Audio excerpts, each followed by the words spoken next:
Hello everyone, Yulia Moiseeva here, registered migration agent located on the Gold Coast, Queensland, Australia. Today I would like to have a brief discussion about budget for 2022-2023 financial year and associated places allocation for the variety of migration programs. So let's have a look what can be future opportunities for migrants. First of all, I would like to talk about skilled and employer-sponsored visas.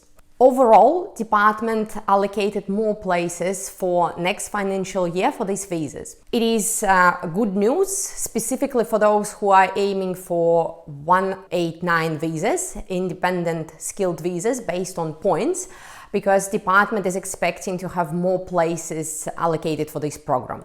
For those who would like to bit of recap what this program is all about, it's a very competitive environment based on points allocation and pretty much automatic selection of the candidates every quarter 4 times a year. Therefore, if you would like to explore this opportunity, please be prepared for next financial year with not only your skill assessment for primary applicant, but also considering the highest possible level of English for primary applicant and potentially at least competent level for English for secondary applicant, together with skill assessment for secondary applicant in order to maximize your points. In terms of skilled migration state sponsorship from overseas, there are currently 4 states that are welcoming overseas applicants, and we're expecting more states to be reopened in new financial year, approximately July, August 2022. So again, if you would like to be first in line for placing your application, my best advice is to get your English test done and possibly consider skill assessment prepared as well by that time. Overall, states who are welcoming overseas applicant for this financial year placed pretty high bar and level of applicants they're expecting. So usually it's 3+ years of work experience based on your successful skill assessment, and in some places it can be reaching even 5 or 8 years. So if you're one of those candidates with very generous and rich history of work experience, certainly you can have a look at these particular options. For those who are aiming for 190 visa, there are not a lot of states who are offering this type of visas from offshore candidates. However, again, selection will be based depending on your points, and in some states you may have to have a job offer in order to basically convince the state that you will have a job opportunity once you arrive. For those who cannot achieve job offer or potentially it's not the right occupation to seek job opportunities from overseas, you likely may expect to have 491 visa from offshore application. For those who are interested in employer-sponsored visas, my best advice is to start looking for a sponsor right very now, because Australia still have a lot of shortages, and what we noticed throughout this year, Australian employers are looking more and more often for overseas applicants, and the rate and possibility of sponsoring overseas applicants changed for better. In terms of potential candidates who cannot satisfy these strict and higher requirements for state sponsorship and cannot get the job offer or interest from the employers being overseas, the possible pathway may be to consider student visa option to come to Australia, upskill yourself, be in Australia physically with work rights in order to shop around, offer yourself and get some work experience and basically trial yourself with potential employers. So that is my advice, because government for the next financial year is planning to increase the places for regional migration program, both states regional program and employed sponsored regional program. So it's your best time to start looking for employment anytime you're ready with your English, in order to start the process, have a look at feedback and see if that variety of programs, either state sponsorship or employer sponsored visas, can be the right fit for you. Also, we have interesting observation in regards to family stream options. Partner visa places allocation dropped for next financial year, and at this moment of time we don't have any further explanation from the department why that's going to be happening, but from the memories and from past notifications, I would like to remind you that the requirement for English language exam for partners is still not in place. So we're expecting the department to implement that changes at any point they wish so. The same splitting the process for partner and sponsor in regards to partner visa application, it's still not active. So department announced that arrangement some time ago, but as of now, nothing has been done.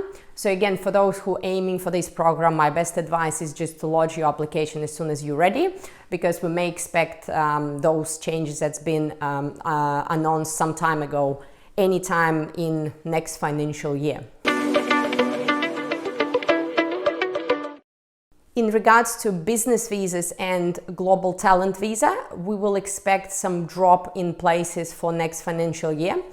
That may happen because of lack of candidates potentially and expectations from the department. So basically we have quotas still available for these programs, but they're not fully used. That's why likely the department will drop the quotas and will be even more selective, specifically in terms of global talent applicants. In terms of parents' visa, still we have pretty lengthy processing time as of now, and we are not expecting this processing time to be any less in the new financial year, because the number of places allocated for the program still will be not enough for the needs for people who would like to bring parents to Australia. So in regards to contributory parents visa, as of this financial year, approximately it's 5-6 years turnaround. For any other non-contributory parents visas, it's around 10+ years turnaround. So just be careful when you're planning when you would like your parents to come and join you or come and relocate for good to Australia.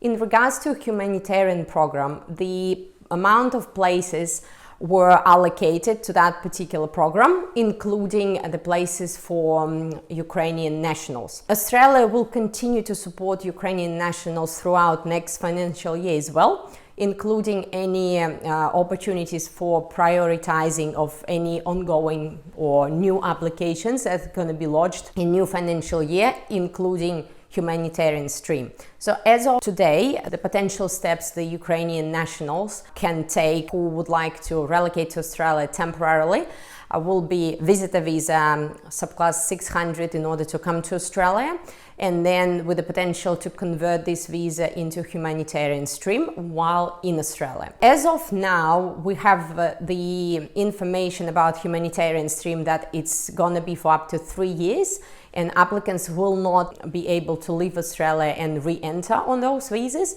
So it's a big limitation and obviously a point of consideration for those who would like to use this program.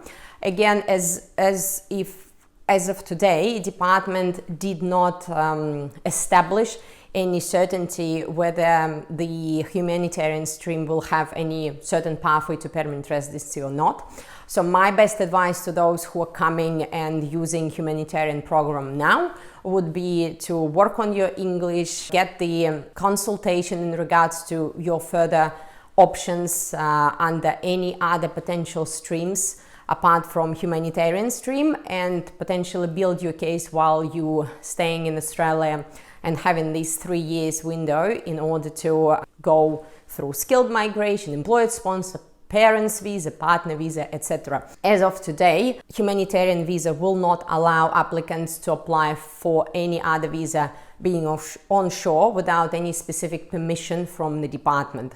So the situation may change with humanitarian visas because the government is still working on any changes and potential pathways to permanent residency in the future. So overall, for those who are watching this video, I believe that it's going to be a better year in terms of more places allocation for skilled migration, more interest from Australian employers in regards to overseas workers. So it's going to be your time, my dear subscribers, to polish your English skills and obviously to be very active in Australian market and have a look whether your skill set, your resume will be of any interest from Australian employers.